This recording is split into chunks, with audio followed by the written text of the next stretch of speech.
আসসালামু আলাইকুম। আজকে আপনাদের সাথে শেয়ার করব গরুর মাংসের এই তেমন একটা রেসিপিটা। অসাধারণ হয় খেতে। সো এর জন্য প্রথমে আমরা এখানে নিয়ে নিব গরুর মাংস। সাথে দিয়ে দিচ্ছি সরষে বাটা এবং এরপর দিয়ে দিচ্ছি নারকেল বাটা। এরপর এখানে দিয়ে দিলাম পেঁয়াজ বাটা অ্যান্ড সাথে রসুন বাটা। অনেকগুলো লাল মরিচের গুঁড়ো এবং দিয়ে দিলাম হলুদের গুঁড়ো।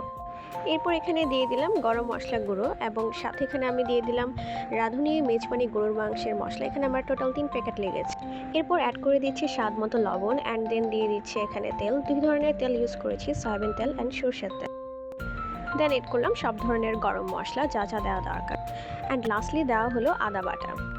এরপর সব কিছুকে খুব ভালোভাবে নাড়িয়ে চাড়িয়ে মিশিয়ে নিতে হবে। এখানে সামান্য একটু পানি দিলে খুব ভালোভাবে মিশে যায়, তো হাত দিয়ে মেশানোর পর এখানে সামান্য পানি দিয়ে এরপর এটাকে আরও ভালোভাবে মেশাতে হবে যাতে একদম সব কিছু ভালোভাবে মেরিনেট হয়ে যায়।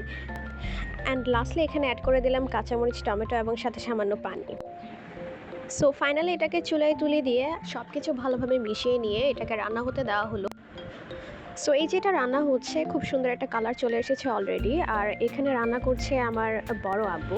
তিনি সব কিছু চেক করে এবং এগুলোকে ফাইনালি খুব ভালোভাবে নাড়িয়ে চাড়িয়ে দিল। এরপর আবার এটাকে কিছুক্ষণের জন্য বয়েল হতে দেওয়া হলো অ্যান্ড ফাইনালি এই যে খুব সুন্দর দেখাচ্ছে। রুটির সাথে এটা সার্ভ করা হয়েছে গরম গরম, খেতে খুবই দারুণ হয়েছে। আপনারাও চাইলে ট্রাই করতে পারবেন। আল্লাহ হাফেজ।